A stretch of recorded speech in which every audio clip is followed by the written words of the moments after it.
I'd like to just draw an attention to Honorable Prime Minister's speech this morning and draw also from what is evolving around India globally. All over, there is definitely a sense of uncertainty, immense amounts of challenges, and that is not just for India. Every country in the world feels the headwinds are very strong, elements of certainty completely absent.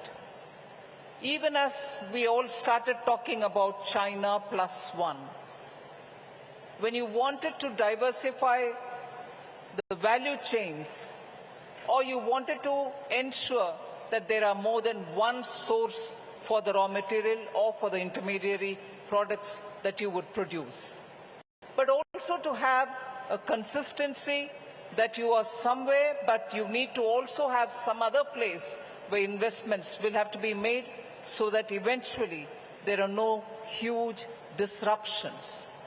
But that situation did not have its complete solution.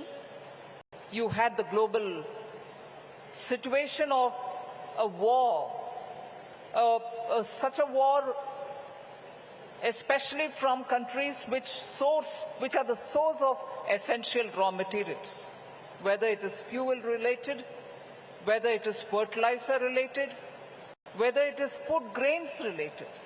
So you have these countries which are at a situation, which are at a war-like situation, which are at war, which is causing a lot of insecurity to the globe, particularly in the area of fuel, energy that is, and food. So food grain and fuel insecurities have become a big issue of uncertainty for the globe.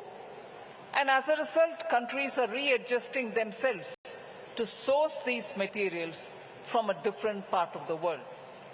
Now that has had a bearing on industries, that has had a bearing on economy and its growth, that has had a bearing on trade, global trade as well.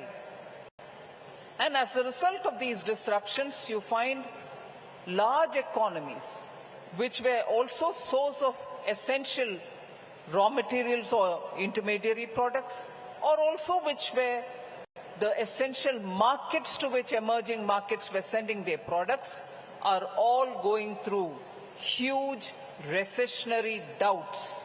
They may technically be at the threshold of recession, but yet are not really out of that suspense or shock that will they be getting into further rigid recession in the future.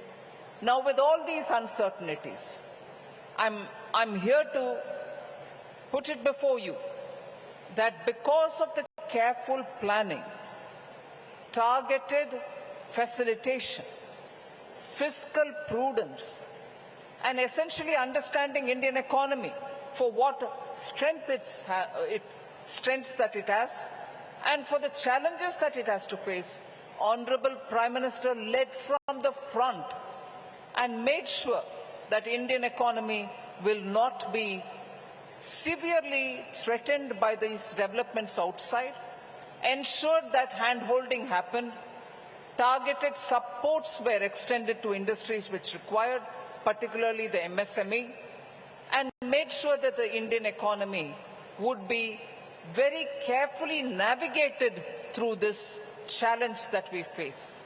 Now, as a result of it, between 2020 and today, we seem to have come out to a situation where the challenges continue. The newer challenges are also building up, but India is seen as an island of certain level of calm. We still do have our challenges, but not as would every other country suspect that India will be threatened by.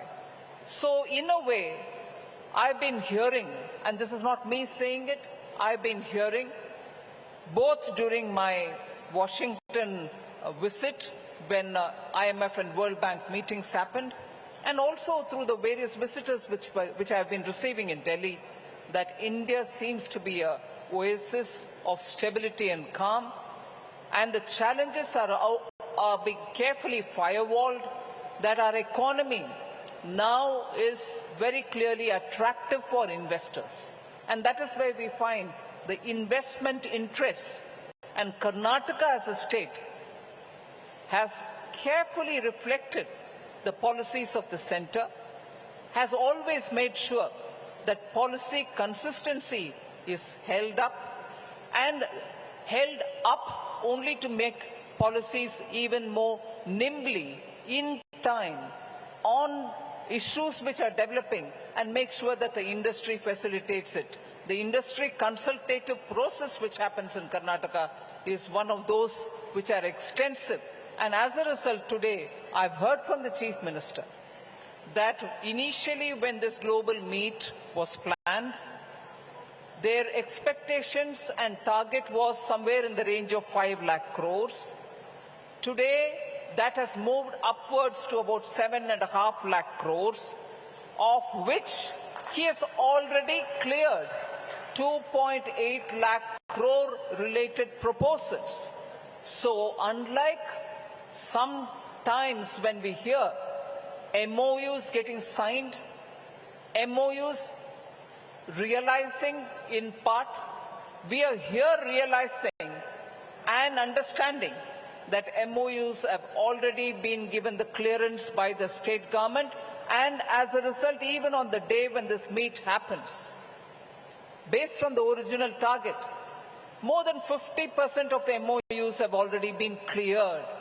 That is the proactive nature of this government being led by Chief Minister Bommai, and it is that speed which gives confidence to the investors that the MOUs are done with facts on the ground. And I also see that the MOUs which have come up are coming up in newer areas, the sunrise areas, whether it is hydrogen, the mission that Government of India announced, whether it is green ammonia, whether it is making sure that the corridors are coming up for industries, whether it is connecting with the ports, whether it is newer mines, which Dr. Shri Prahlad Joshi ji expanded. These are the kind of things on which the government in Karnataka has actually been proactively moving further ahead at good speed. As a result, you find investors taking interest, not just for a Karnataka which is top on the service sector because of the presence of IT companies, but also because of the traditional old India industries which are core to production. The steel, the aluminium, and also many others such which help in the core businesses to provide that backbone for industrial development. So the old exists with the new sunrise, and the policies like the industrial policy, the energy policy, the IT policy, all of which I've been periodically hearing from both Mr. Murugesh Nirani and Minister Ashwath Narayan, both of whom have been constantly making sure that the industry benefits because of the consultation through the policies coming out in time. So just for records, and because all of you all are here, I thought it is important for me to summarize those particular areas in which Karnataka has stood out, as a result of which today we see a lot of interest among investors. Permit me to rapidly read out few of those which are noteworthy achievements of Karnataka. I already said that the state's new IT policy 2020-25 is a very big step, and it also looks at electronic system design manufacturing, telecom services in 6 clusters. That's a major move forward for any state. And those clusters are going to be not in Bengaluru, but outside. Mangaluru, Tumkuru, Mysuru, Hubli, Shivamogga, and Kalaburgi. Now, that is taking development beyond Bengaluru, not just for IT, but also for other industries. The one district, one product is something which the state is moving fast on. Land reforms are happening. Similarly, the renewable energy policy of the state is something which I think is very rewarding. And as a result, you have a lot of investments happening in the renewable energy area as well. There's also enhanced facilitation process to ensure greater transparency. Industry wants stability of policy. Industry also wants transparency. They do not want to be harassed by rent seekers at any level. And because of this facilitation process, to ensure transparency, Karnataka is sending a message that industry here will mean that they will be facilitated through policy and no rent seekers will be entertained. I commend the Chief Minister for having come up with this, because at a time when industries are moving out of different destinations such as China and also Europe now, because they're going through a very trying period, industries are moving out to destinations which are going to be attractive for other than just tax incentives. The one list which I'll certainly draw your attention to. Karnataka is a leader in many sectors. First in renewable energy, because 63% of all our installed capacity lies in renewable energy. First in electrical vehicle innovation, home to about 7+ auto OEMs, original equipment manufacturers, more than 7 of them are here, and 50+ auto component manufacturers are here. And 45+ electric vehicle startups are in Karnataka. We cannot miss that. That's the ecosystem which you, the investors, would prefer to have. First in IT exports, and second in total exports across all Indian states. So you actually are in a state which is so dynamic and performing. Also, first in aerospace and defense manufacturing. No wonder investments are coming in for the newer areas.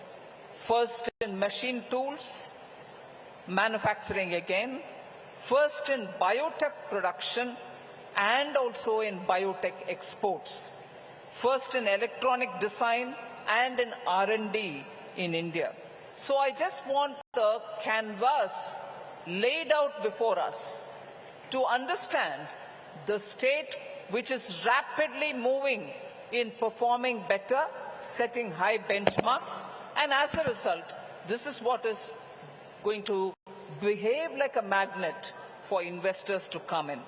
Now, the one important, at a national level, the one important feature of Karnataka, it's a major job generator.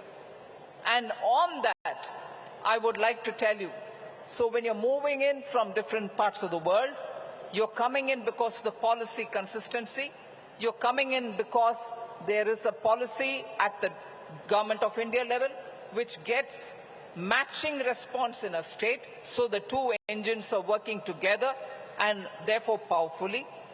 But the more important thing is you're coming here because the policy is nimble and takes you forward fast. Equally, it's also the state which has the knowledge base, the number of skill sets that the the youth here have is an attraction that you're coming in. That gets summarized in this one point. Karnataka is a major job generator, having produced 10% of all the formal jobs in the country, while contributing 8.8% to the national GDP, whilst its population is only 5% of the total national population. 5% population contributes 8% to the gross domestic, 8.8% to the gross domestic GDP, and therefore the biggest job creator, that is about 10% of all the jobs, formal jobs in the country, is generated here. So I would not go further to talk about the other features of Karnataka, but I wish to assure all the investors that the state is absolutely very nimble-footed to make sure that the policies are going to be kept abreast of the global development at a time when all of you all are trying to move in. Here is a state which has showcased itself for all the previous achievement and assuring that even now, from now for the next 25 years, during Amrit Kal, Karnataka will be the essential foundation for very many investors to come into India and contribute from here to the entire globe. So thank you very much for giving me this opportunity. I hope the investors will be serviced and absolutely facilitated well, both by the Government of India and by Government of Karnataka. We assure you the maximum cooperation from our side and wish you all the very best in your future. Thank you very much. Thank you to all.